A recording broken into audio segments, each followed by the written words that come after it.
Hello my dear! Welcome back sa ating YouTube channel. My name is RJ, your tarot card reader. At ang gagawin po natin ngayon is yung ating daily reading para po ito sa araw ng June 16, 2026. At ang reading nito ay dedicated para sa iyo, my dear Earth sign.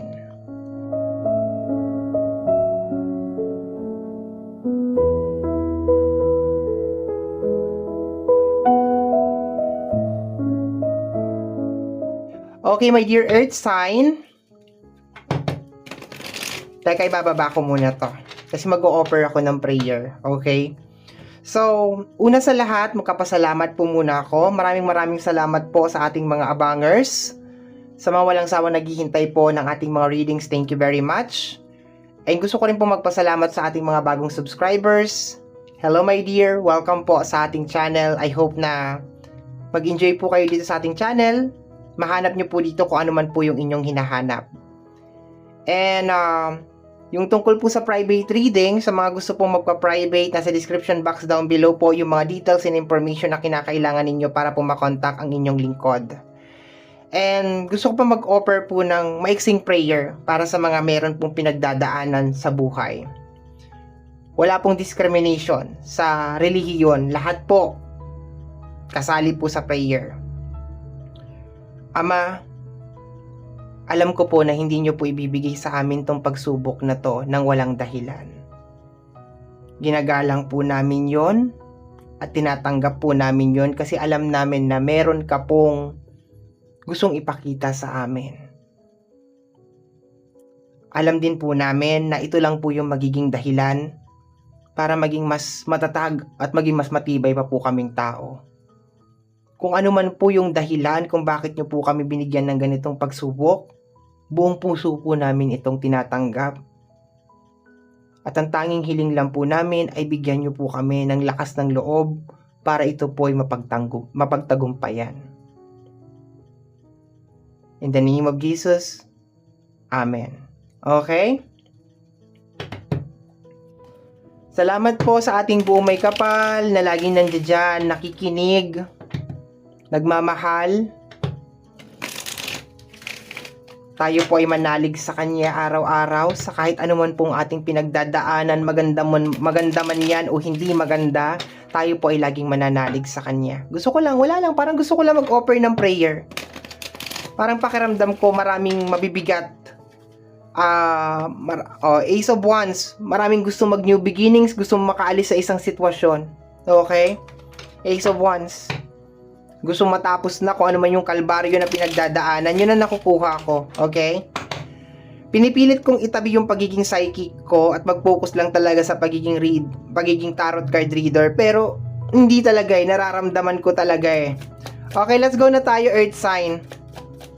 Tingnan natin, manghingi tayo ng gabay. Pahingi po kami ng gabay para sa araw na ito, para sa ating Earth sign, Taurus, Virgo, and Capricorn. Page of Wands. Tama ako. Merong gusto mag-start. Ang Page of Wands is may kinalaman sa pag-uumpisa. Meron kang binabalak, meron kang gustong mangyari. Tingnan natin. The Five of Pentacles. Hindi talaga, pag ako talaga nagkaroon ng my dear, pag ako talaga nagkaroon ng yung aking intuition talaga umatake.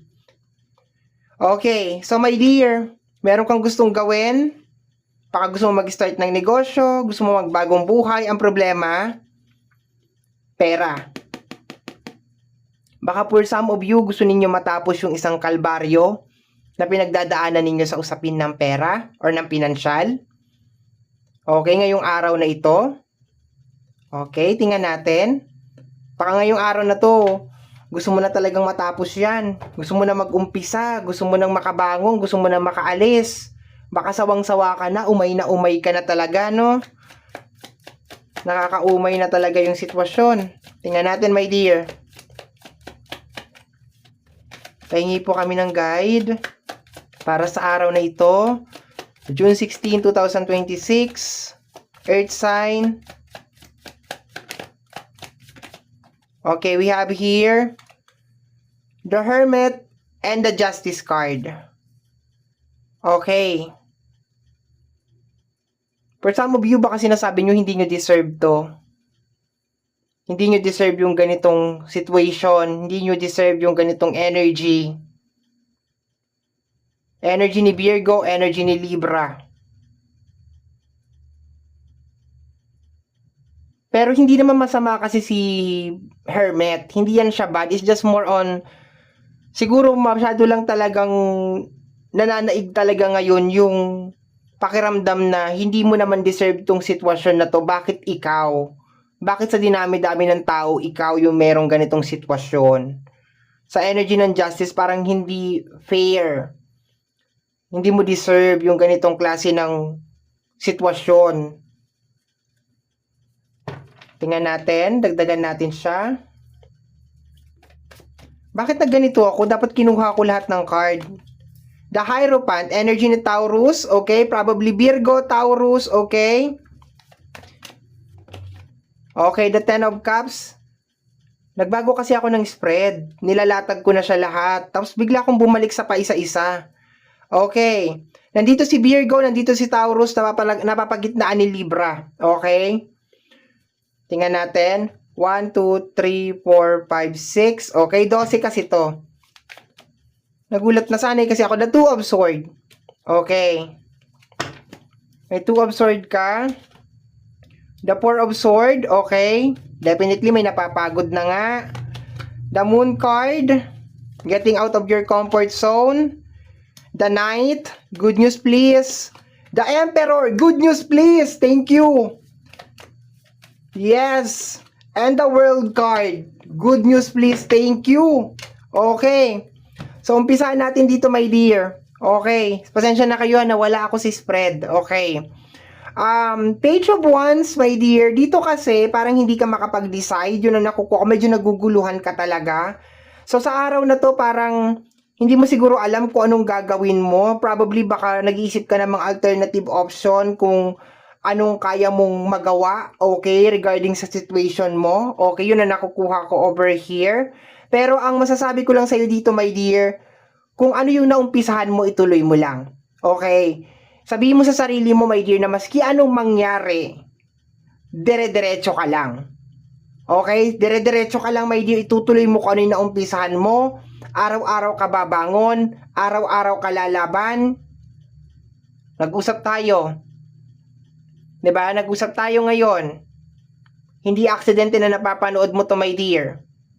Hindi mo gusto yun nangyayari ngayon, pero lalaban ka, babangon ka, pagpapatuloy mo yun na umpisahan kasi meron tayong good news card dito, my dear.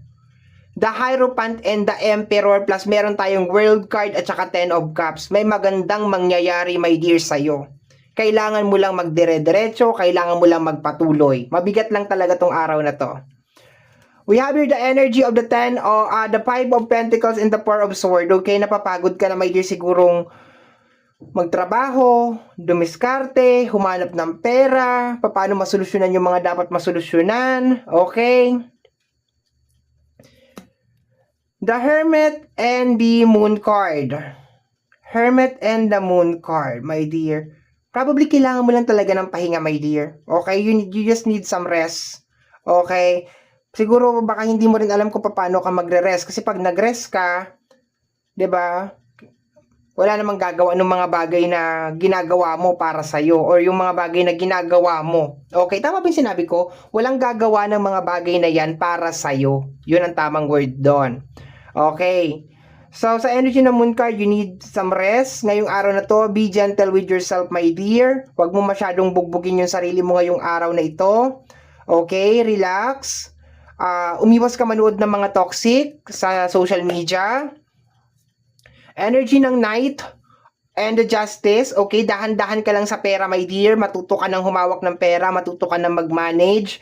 Sinasabi na tama yung ginagawa mo ngayon, pagpatuloy mo lang yan, yung pagtitipid, yung pagdadahan-dahan sa paggastos ng pera, okay? For some of you, baka hindi madaling makaalis talaga dyan sa sitwasyon mo, my dear, kaya kinakailangan mo ng mga konting adjustment. Take care of yourself, alagaan mo yung katawan mo, my dear, at yung usapan natin, araw-araw kang lalaban, dire-diretso ka lang, my dear. Nandito na tayo sa good news. Ito na yung good news, my dear. The Hierophant and the Emperor. This is energy ng success. My dear, hinahanda ka lang. Hinahanda ka lang sa mas malaki pang blessing. Hinahanda ka lang sa mas malaki pang blessing. Maniwala ka sa akin, my dear. Yung nangyayari sa iyo ngayon, that is a training. That is a training, my dear, para dun sa malaking blessing, sa success, my dear, na parating sa'yo. You have a success, my dear, na parating sa'yo.